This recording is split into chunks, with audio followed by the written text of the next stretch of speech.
Sarah Russell. Thank you, and it's an honour to serve under your chairmanship, Mr. Stringer.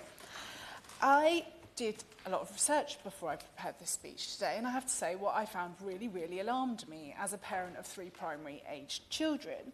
So the NSPCC report that there were over 7,000 sexual communication with children offences last year, that was a significant increase on the year before.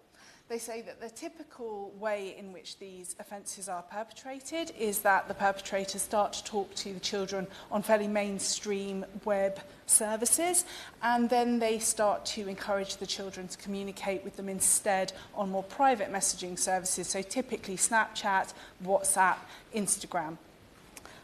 I was pretty shocked. I did not appreciate that this was such a widespread problem, and we all know that if there were 7,000 offences reported to the police, that there will have been a considerably larger number that actually happened. Another thing that I discovered was the prevalence of dating app usage amongst children, and that there are children who are then experiencing terrible, terrible offences against them when they then go on to meet people who were in fact adults who were preying on them. I think we need to understand fundamentally that when we're talking about social media, that children are a product.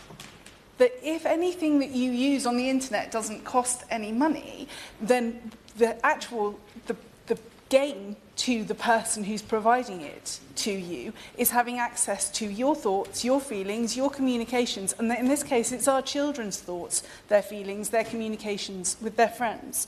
That we have a generation now who their entire lifespan, often from very young ages, those thoughts, those feelings and those communications with their friends can be monetized, can be tracked across multiple different websites or social media apps, and that the picture and the complexity of the picture that these companies have of our children is incredibly sophisticated, and that the ability to therefore target content at them is like nothing we've ever even imagined.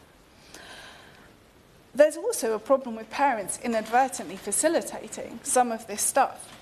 So when a parent quite naively, and I would count myself to some extent within this description, so it's certainly not a judgmental one, when a parent says that a child is 13 so that they can access something which I would broadly have considered fairly uncontroversial, like WhatsApp, so they can chat to their friends. If they do that, then there's an ageing risk that is created throughout the lifespan of that app usage. So children, and it was mentioned previously, children then subsequently appear to be 18 before they actually are, or appear to be 16 before they actually are, and therefore obtain access to services that are not safe for them much younger than they otherwise would have done. And that the parents who do this don't appreciate the ageing risk that they're creating potentially several years down the line. The NSPCC says that we have a really fundamental problem here.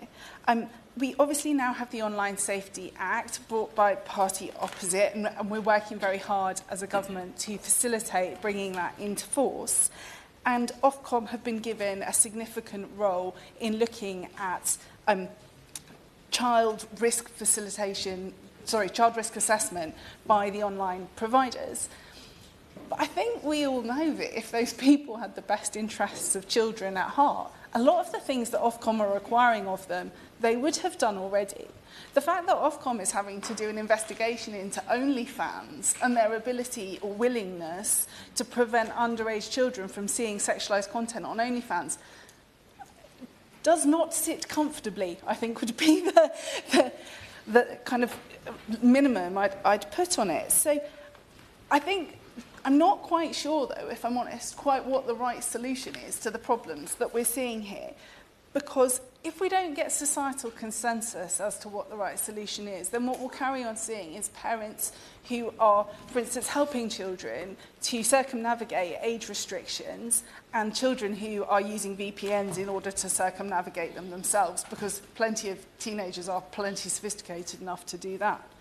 So I'm not sure what the right answer is. I'm not sure that preventing under 16-year-olds from accessing this content will solve it. I think actually there's a risk that it creates a false sense of security and also enables providers of these facilities and apps to say, well, under 16-year-olds can't use it, so we don't have to put any safety features in because children aren't allowed it anyway. they're completely abdicating responsibility. So I think it is important that we keep talking about these issues. I think it is important that we move forward on a cross-party basis. I think these are really sophisticated problems, and I'm not sure whether or not we have a sufficiently sophisticated response to them at the moment.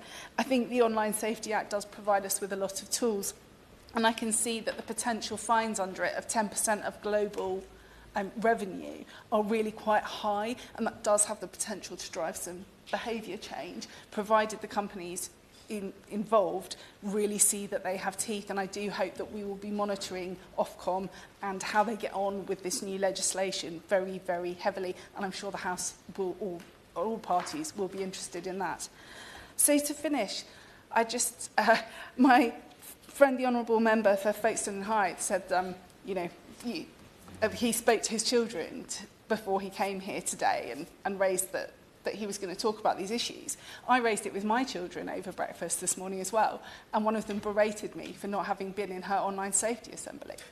I think we have to be realistic about the capacity of both parents and schools to actually manage these issues without making this be a blame game between different organisations, parents versus schools versus major corporations. These corporations have a huge vested interest in exploiting our children, and we have to figure out how best to protect them.